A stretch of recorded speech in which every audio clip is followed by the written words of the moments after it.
Hi, welcome to Swarajya Direct Line. Today we have with us Senior Editor Arihant Pagaria. We will be discussing the issue of lynchings that occurred in Palghar recently on 15th April.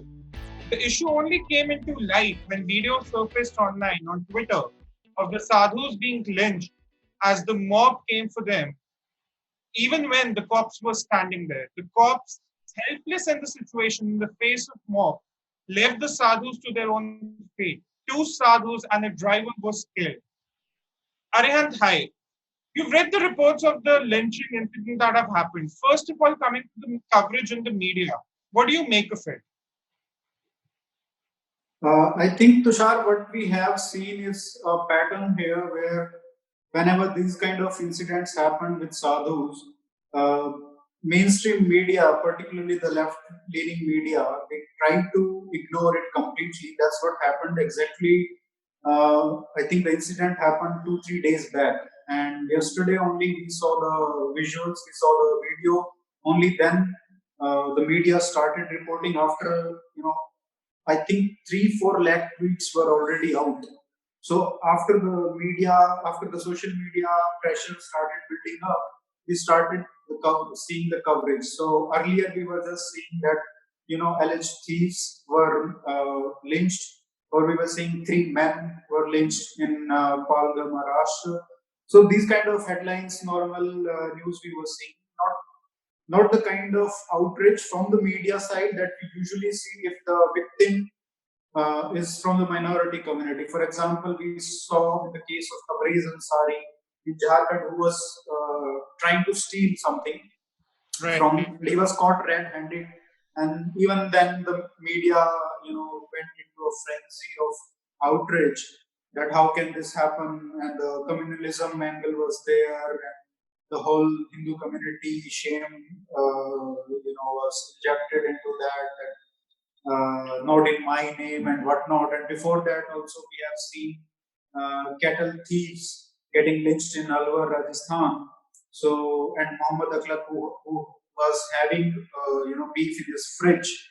So that is also all these cases of uh, people from the minority community getting lynched, and the comparison of that coverage of the media and compared it to this, or the earlier incidents where sadhus in Karnal, Haryana, and I think in Uttar Pradesh, 3-4 sadhus were killed in the temple in the night, and there was no outrage at all. So this is also a similar incident in that series, in that hypocrisy that is completely out right Right, now. Arihant. So yeah. Now, these sadhus belong to they belong to the Juna Akhada, one of the oldest saint orders in India. The sadhu in One India. of the oldest, Tushar, and also the largest. They have the most sadhus in the Akhada.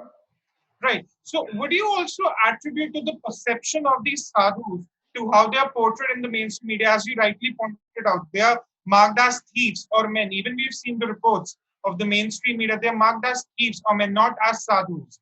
Right. So, would you attribute some of the perception, the negative perception against them, to how they are covered in the mainstream media? And two, the lynching was based on the rumors that they were child lifters. And we've seen in the past a lot of lynchings are traced back to these WhatsApp rumors. What do you think? Why do you think the public takes the law into their own hands when there is a proper legal system? There's the policing system. Why do you think these lynchings happen time and again? Well, first, I mean, what we have seen is the vilification of the saffron color as an they for the last, at least for the last 10-15 years, this has happened. Mostly started with when the Congress was in power, the whole Hindu terror theory, and that was the time when what they were trying to achieve was create an equivalence between the Islamic terror, which was on the rise and had led to thousands of lives across the world. And so the UPA government at that time started vilification of Hindus, and it created a bogus theory of Hindu terror, which was busted later, of course. But that vilification started at that time, and it and it slowly seep into the media establishment also.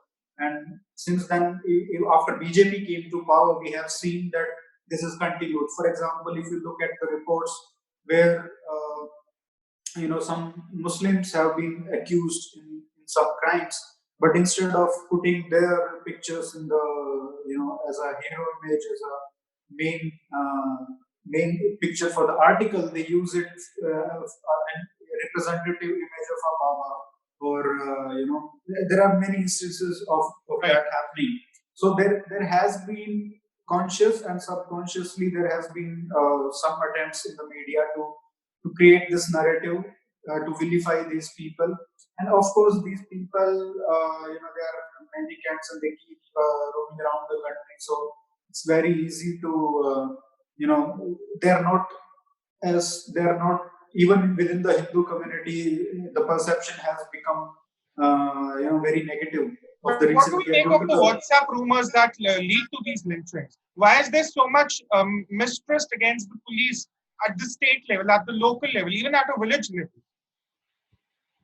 Well, it's not new. I mean, the child lifter thing has been going on for decades now. I think I remember one case was in 1982 in West Bengal when more than 10 people, 10 sadhus and two, three women were also involved, and they were lynched in West Bengal, in Kolkata.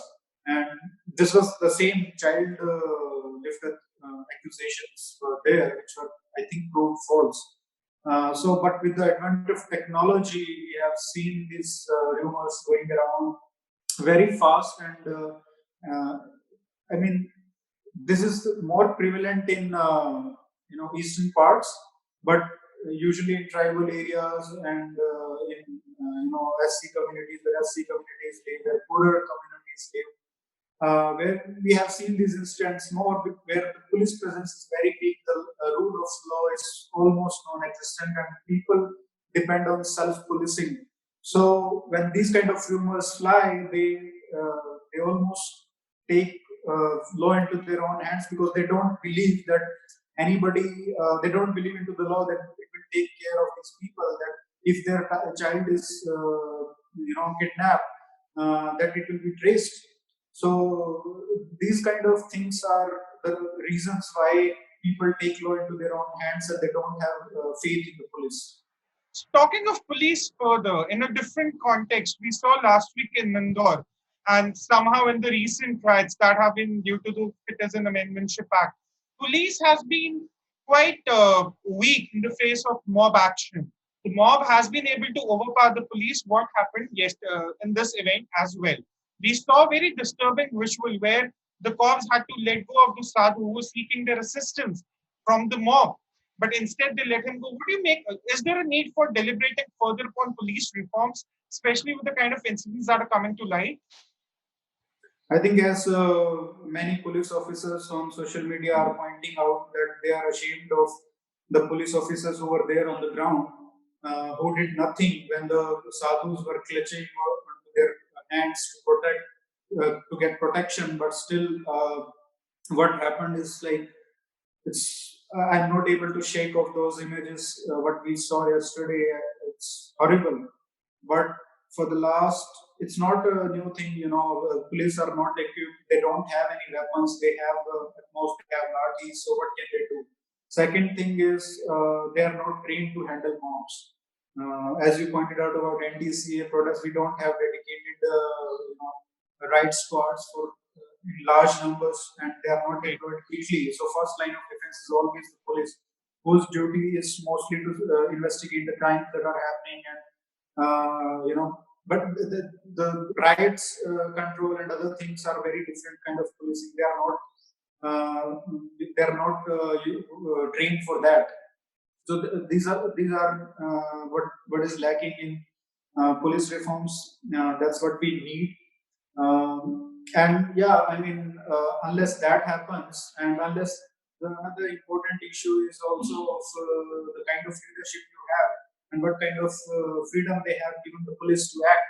So if you see in Uttar Pradesh, They have handled all anti-CA protesters very well. They cracked down on them without fear or favor because the orders from the top were very clear.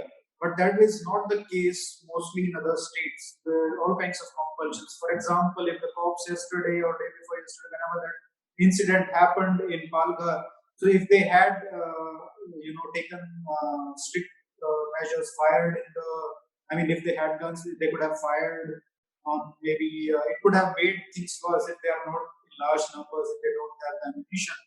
But if they had taken the decision, most likely we would have seen that these people would have, most likely they would have been suspended. So that is also a political factor, is also a So factor in talking about this. politics, Yogi Adityanath, the CM of Uttar Pradesh, has already reacted. He tweeted out that he spoke to CM Uddhav Thackeray and an investigation is underway. What do you make of these political reactions to the event? Because certain section of the media, again coming back to our first point, was already deliberating that there is a certain attempt to make it a Hindu issue when it's not. It's more of a lynching issue. What do you make of the political reactions to this event, to this incident, rather? No, I think political reaction from people like Yogi Adityanath and other people, other Hindus on social media is mostly it's, they are outraged mostly because they see how the hypocrisy is playing out, right? When they see a Muslim or a church is attacked or a Muslim is lynched, even if he or she is a theft, and even then the outrage from the left or the mainstream media is so loud. But on this issue, when there is a sadhu involved, then you go completely silent. And even if you comment on this, you always come with riders. Your condemnation comes with all kinds of attachments. Don't communalize this. That is their main concern, not the person that who is being lynched. So why there is a difference between communal lynching and I'm sorry to say, this is secular lynching? Why there is difference?